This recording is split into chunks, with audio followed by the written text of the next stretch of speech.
God used to dwell in a house among his people, but now he has a home that's better than the first. It doesn't look like a building with a steeple. Now he's living in the people of the church. Brick after brick, God is building his temple. Brick after brick, he's making it strong. With Christ the sure foundation and his people as the stones, he is building a place he can live. Brick after brick. Good morning, friends. I am so happy and thrilled and honored and privileged to be here as always.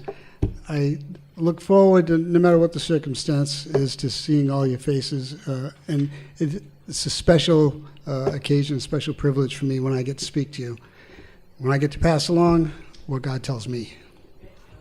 Everyone's familiar with the Beatitudes we find in Matthew 5. We're going to focus on one particular one today. Today's concept is about being a peacemaker. So this is Matthew 5:9. It says, "Blessed are the peacemakers, for they shall be called sons of God." I want to give you a little overview, because you see this is kind of when you read these Beatitudes, they're kind of an exciting thing, aren't they? Because there's promise in these things. And they can be difficult to put into practice, but they don't sound bad. It seems like, I can do that, I can do that. As we go through, watch as we see. Blessed are the poor in spirit, for theirs is the kingdom of heaven. Blessed are those who mourn, for they shall be comforted. Blessed are the meek, for they shall inherit the earth. Some folks do have trouble with that one. Blessed are those who hunger and thirst for righteousness, for they shall be satisfied. A lot of people like that one. Blessed are the merciful, for they shall receive mercy. Blessed are the pure in heart, for they shall see God. I see this as kind of a prerequisite for our next one, the one we're focusing on. Blessed are the peacemakers, for they shall be called sons of God. Finally, blessed are those who are persecuted for righteousness' sake, for theirs is the kingdom of heaven. The Beatitudes are actually very popular with non-church people, so to speak, because on the surface, they just sound like nice patterns of behavior. And they appeal even on a very superficial, secular level. But in fact, we know better, don't we? We know there's a lot more here than just meets the eye. There's something a lot deeper. Each one of these could be a sermon on their own. We're going to pick one today. So when we talk about Beatitudes, what is a Beatitude exactly? It's basically a declaration of blessing conditional upon a Christ-like lifestyle. When we read the Beatitudes, what do we see? What do those things describe? Who do they make you think of? Jesus, for sure. Do we know anybody that can easily go through all those and say, yeah, I do that. No more than we can say, go through the Ten Commandments and say, oh yeah, well, I'm cool with that, and that, right? You know, we know we make plenty of mistakes. But when I go through the Beatitudes, the first thing that comes to mind, I'm like, yeah, this is Jesus. That's his example of how to live. Martin Lloyd-Jones once said, "What the church needs to do is not to organize evangelistic campaigns to attract outside people, but to begin herself to live the Christian life. If she did that, men and women would be crowding into our buildings."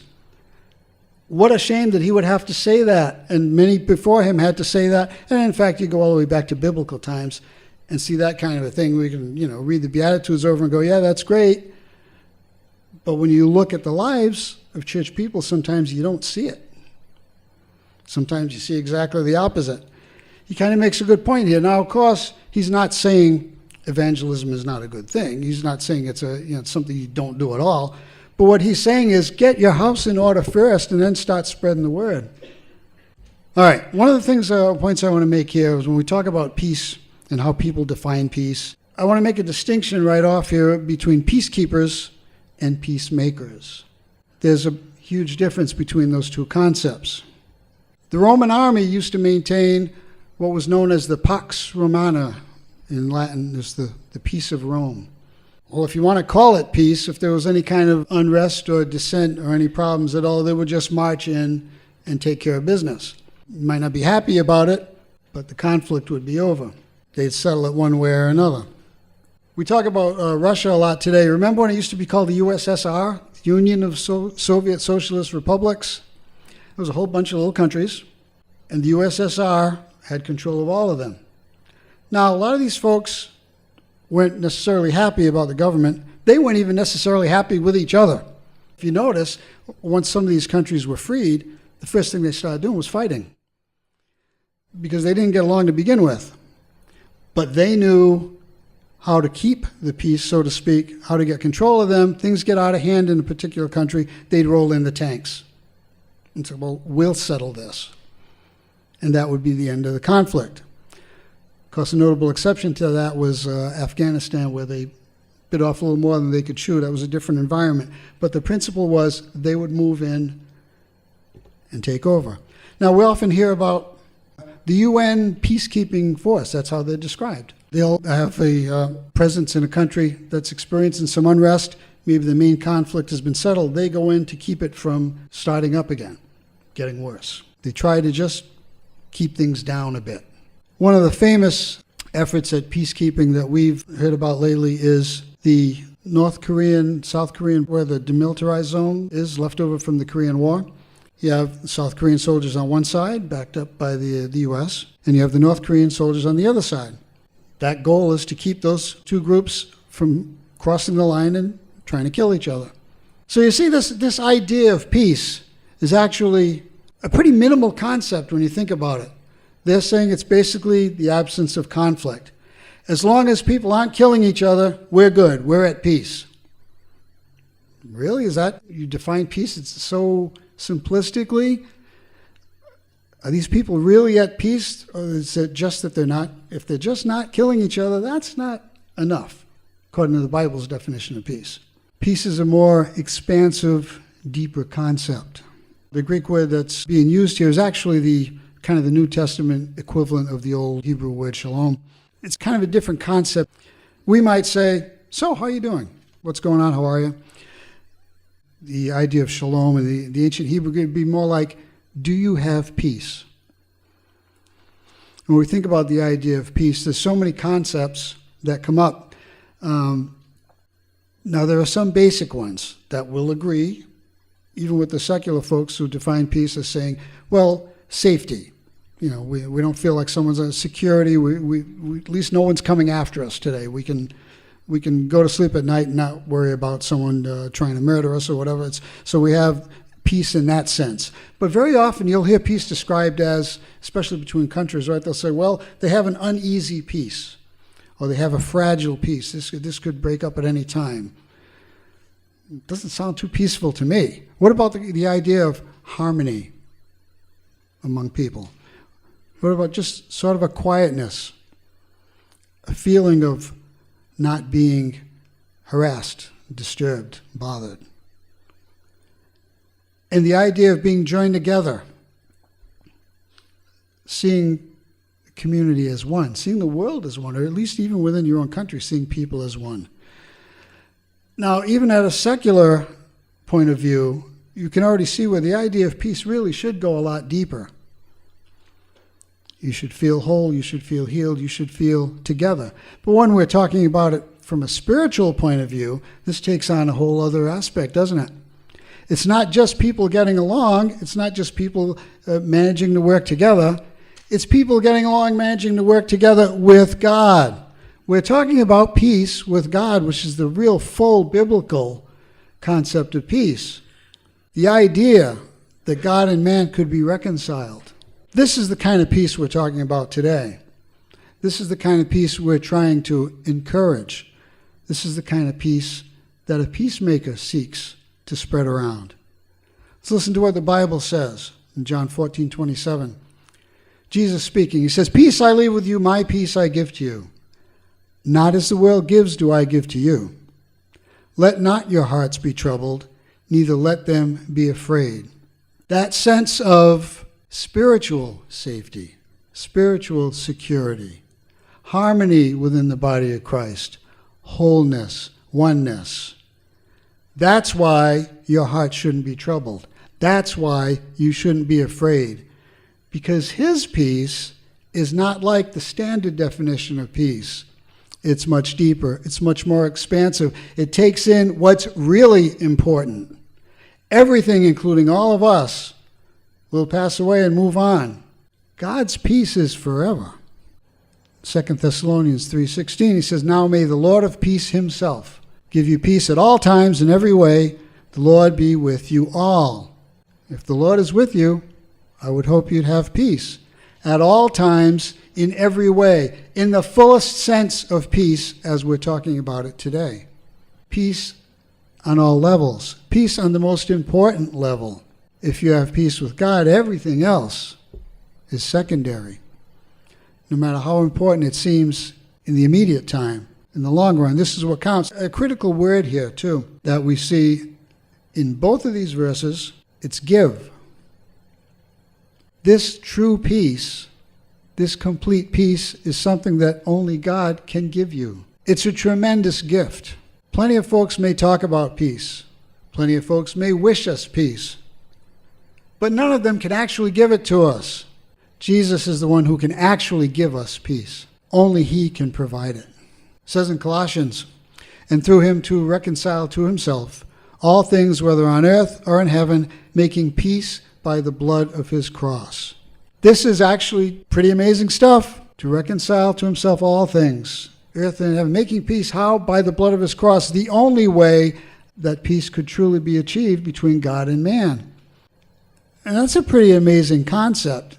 We can understand it superficially, but in the long run, it really kind of goes beyond what we're capable of. I mean, as it says in Philippians 4:7, the peace of God, this is the peace of God which surpasses all understanding.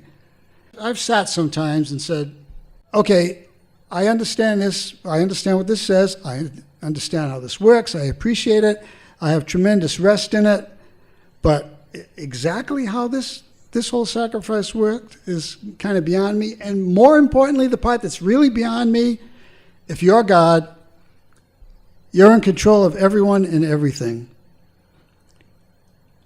You see, you have this situation with mankind, and your plan is to reconcile it. Why in the world would you do it that way? Have you ever asked yourself that? Let's see, I'll come down to earth, I'll become just like one of these people that I'm coming down to save, and I'll suffer tremendously, and I'll redeem, buy them back. There's a million ways the Lord could have done it. Why make it so hard on himself? I think it's too simplistic an answer to just say, well, because he loved us. Well, we know he loves us. I'm just fascinated with that concept, and I can just kind of sit there sometimes, some of these little mysterious things, and just ponder it for a while. I'm like, the first thing, everybody talks about what kind of things they would ask when they get to heaven, questions they might have. This is my question. Why did you do it this way? It seems like you went so unnecessarily hard on yourself. You get to do whatever you want. You're the boss. And yet you put yourself through this. I think this is astounding. I can't make that point significantly enough. I guess it amazes me. It just amazes me. Hallelujah. He alone is my rock and my salvation. My fortress, I shall not be greatly shaken, Psalm 62 says. I always get a kick out of this, and we've heard this recently, as a matter of fact. Shall not be greatly shaken. Doesn't say I won't be shaken, but it says I won't be greatly shaken. You'll get knocked around, you'll get harassed, you'll suffer, but you won't get knocked down permanently, because the Lord's always there to pick you up. You won't be greatly shaken. The idea here is you won't be wiped out. You won't be destroyed. But you're going to feel it. But the point is that you'll know that you need him to be with you. Have a look at this picture. It's an old medieval castle. Everybody's coming after it, right? The enemy's here in full force. They're charging up the catapult. The trebuchet's already got a couple of fireballs on the way. We got some guys trying to scale the wall. Archers firing at the building. It looks like the guys are setting up the battering ram, trying to figure out how they can try to get through the front door. They're getting hammered from every side. But the building's still standing. They're still at the walls fighting. They're not giving up. You're not coming in here today. This is the idea behind Psalm 62 to me. you rest in the Lord, you rely on him, you have that peace because your castle won't be destroyed. You'll have some holes here and there, but it won't be destroyed. Jesus said in John 16, I have said these things to you that in me you may have peace. In the world you will have tribulation. But take heart, I have overcome the world. Nobody beats the Lord. Nobody. In him you have peace. In the world you're going to have trouble. This is a world of trouble, isn't it? To varying degrees on a daily basis, every day. It's a world of trouble. Expect it. Don't be surprised when it comes your way. Why is this happening? Why is this? How come I have all these problems? Because you're like everybody else, because you're in the same world as everybody else. Because it's just how it is. But that's okay, because in Jesus you can have peace. So let's talk a little bit about what a peacemaker looks like. According to Holman's Bible Dictionary, I kind of like this definition. Those who actively work to bring about peace and reconciliation where there is hatred and enmity. On a couple of levels, right? Even within the church, we see plenty of people who don't get along. Personal relationships. We know plenty of people, even in same families, literally hate each other. The idea of a peacemaker is someone who does whatever they can to seek this harmony, this reconciliation, this wholeness, this oneness. We want to encourage it among people. We want to set the example among people. And we also want to encourage it with God. That's what we pass along. That's what we share. That's what we pay forward, the peace that God gives us. Remember that we're kind of on one side of this or the other. Proverbs 12:20 says, deceit is in the heart of those who devise evil, but counselors of peace have joy. I took the New American Standard here as opposed to most of the rest of this sermon, which is English Standard, for a particular reason. But first of all, that you notice that this kind of points out that people who aren't doing good, people on the side of evil, they're just fooling you. But the counselors of peace, who know what's true, have the joy of Christ because they have the peace of Christ. What is a counselor of peace? This is why I like this translation, because I like the word counselor of peace. I would love to think of us as counselors of peace. These are people who work with the Prince of Peace, who share in his ministry. This ought to be enough to stop you right here. I think at this point, if we wanted to, we could just kind of say, let's just all go home. Have you ever thought what an amazing honor it is, what an amazing privilege it is to share in the ministry of Jesus? He doesn't need us for his ministry. He'd do a lot better off without us, frankly, wouldn't he? We tend to make mistakes. He doesn't make mistakes. This is another thing that just kind of blows me away when I think that God chooses to use folks like me and you to do things like this. To say, okay, I have shared my peace with you. I want you to continue my ministry on, and I'll use you to do this, and you can share in the ministry with me. Seriously, you want me to do that, right? Okay, I'll give it a whirl, but it's amazing that you'd want me to do it. But what we have to trust is that he's actually doing it. People who demonstrate a Christ-like heart for others. How are you going to be a peacemaker if you don't care about people? Jesus always cared about people. It's what he was here for. It's what he still does. We need to emulate that. All those examples we saw in the Beatitudes, a Christ-like heart for other people, our concern for other people. And you got to be willing to swim against the tide to do it, because being a peacemaker is not popular in today's society. If you don't think so, turn on the TV any day, especially when the news is on. See what people seem to think about peacemaking as we explain it here today. Not going to be popular. Christianity is not terribly popular these days in common secular circles. Well, we understand that we're going to have trouble in this life, so that's fine. We'll just swim a little harder. So you want to be people who God can send others to for his purpose. He wants you to share in his ministry. So be the kind of person where he can send someone to you and he can say, okay, yeah, I can do something with this guy. We're going to spread it around a little bit.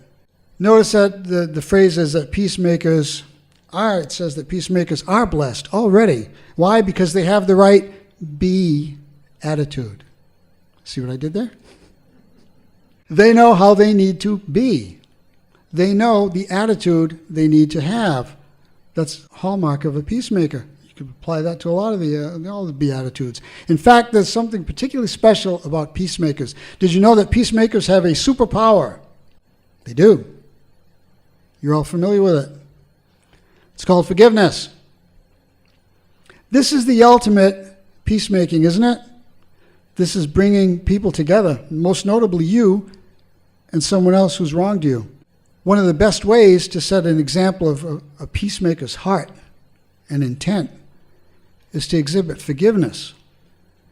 You've heard of people sometimes who have had great wrongs done to them. One of their family members was killed, or someone was abused, or someone was harmed in some way, or maybe they had everything taken from them. And next thing you know, they're talking about how they forgive them. Well, that's what Jesus said to do, right? And how many times? Well, just again and again and again. You just have to. The Bible doesn't say go out of your way to make opportunities for it and be a doormat, but what it does say is you need to continually practice forgiveness. Why? Because the Lord continually practiced forgiveness with us. Right? He took everything away, past, present, and future, and as we make our mistakes continually, as we sin, as we do wrong, that forgiveness is still there, isn't it? Our forgiveness needs to be there too. That's one of the ways we show that we're a peacemaker. This says, "Blessed are the peacemakers, so they shall be called sons of God." I wanted to point this phrase out, sons of God. Some of the translations say children of God. I purposely chose this one, not because I'm any kind of a sexist, but because I want to make a point here. Think about the time that we're talking about and what the concept of sonship was for the ancient Hebrews. The son is the one who inherits the blessing, who inherits the estate from the father. The point being made here is that peacemakers will be recognized as inheritors from Jesus. Of course, it applies to all of us. Anyone who's part of the family of God is a child of God. But I think this was why this particular phrase, sons of God, was chosen. It's important to say now what we're getting at here, of course, is peacemakers are blessed. Why? Because being peacemakers is part of the evidence that they're a child of God. They really are who they say they are. Look at the way they behave. We are commanded to follow after the things that make for peace. In doing this, we manifest the divine nature as children of Him who is the God of peace. A quote from Harry Ironside. Notice he says, we are commanded. It's not just, it'd be a good idea if we tried to do that. The Bible tells us to do that. Follow after the things that make for peace. Manifesting the divine nature, being Christ-like. That's always our goal, to be Christ-like. It's a picture of the New York Stock Exchange. Investment is a big topic in our society. What to do with my money? Where should I put my money? I need to try to establish some financial security. So I need to know the best place to invest my money. Should it be stocks, bonds, commodities, futures, real estate, investment trusts, on and on and on. I would submit to you that this is your most important investment, an investment in people. This is what the Beatitudes are telling us to do. Being a peacemaker is investing in people. It's going to cost you to be a peacemaker, but it's an investment worth making. Any parent can tell you it's a tremendous investment in the lives of their children. Time, money, effort, sleepless nights, school, cost of education, all these kinds of things. It's a tremendous investment. Families of all types can tell you that they recognize the importance of that. Even in the animal kingdom, we see that the parents go to great lengths to take care of their babies. Now, they don't even have the level of understanding that we do, but innately, they know this is important. They have to do this. They have to invest a lot of their effort and time. Sometimes the parents will exhaust themselves trying to keep the babies fed. They know it's important. So, anyone looking for some investment opportunities today? I have several for you. The first one is right in your own house, investing in your own family. That's where you want to start. Your own spouse, your own children. Start making an investment there. Here's another good place to invest. I can point out there are a variety of funds present here today that you can invest in right in this building. And you can kind of take your pick and invest some of yourself in any of those. I can recommend one right up here if you'd like to, invest any time and effort in me. I'm always available for that. I'm always ready to be blessed. Anywhere you work, any social club you might belong to, any organization that you deal with, it's always an opportunity to try to pay it forward and spread the peace of Christ around a little bit. What about when you go on vacation? We're not off duty, so to speak, when we're on vacation. When my wife and I go to North Carolina, we're 650 miles away. Does anybody know one way or the other if we're spreading the peace of Christ while we're down there? Well, you wouldn't know that, but God knows it. Anywhere you go, anything you do, sometimes it's just that person that God puts in your path that needed somebody to talk to, and they see something about you. There's something about you that they see that attracts them. And what they see is how you manifest the life of Jesus Christ and the peace of Jesus Christ, the example of Jesus Christ. And they feel somehow, they might not even recognize what it is, but they can talk to you, and you can spread a little bit of God's peace to them. The Bible praises this behavior. Look at Isaiah 52:7. How beautiful upon the mountains are the feet of him who brings good news, who publishes peace, who brings good news of happiness, who publishes salvation, who says to Zion, your God reigns. I love, again, this choice. It says publishes peace, publishes salvation. It's an encouraging, it's a promotion, and it can be literally publishing peace. How much time do we spend on the internet, most of us? It's Facebook, it's Twitter, it's email, it's websites, it's on and on and on and on, whatever other things that folks are into that I'm not even thinking of here. There's an opportunity here for the church to literally publish peace, to spread around what God has to say, to show an example of Christ-like behavior. You can literally publish peace right on your little cell phone. In between when you're playing Angry Birds or whatever else you're doing with it, remember to publish a little piece while you're at it. I think sometimes we don't realize something. We're living the dream. You ever thought of that? It doesn't always feel like that, though, does it? Sometimes the way life goes, the way things turn out badly, things aren't turning out the way we hoped. It's just not going all that well.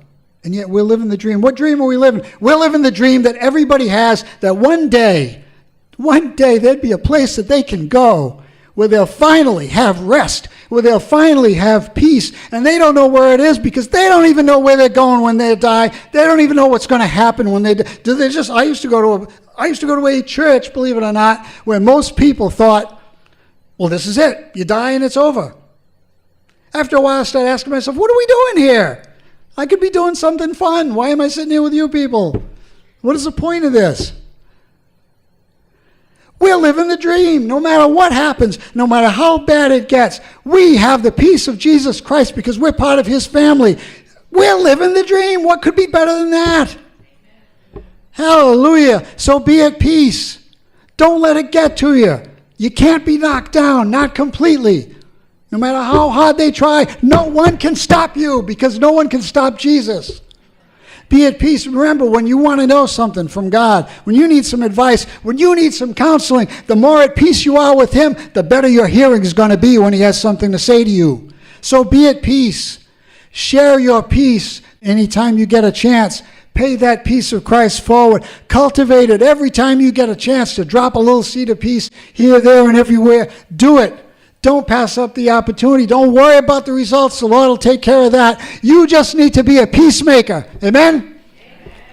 Brick after brick, God is building his temple. Brick after brick, he is making it strong. With Christ the sure foundation and his people as the stones, he is building a place he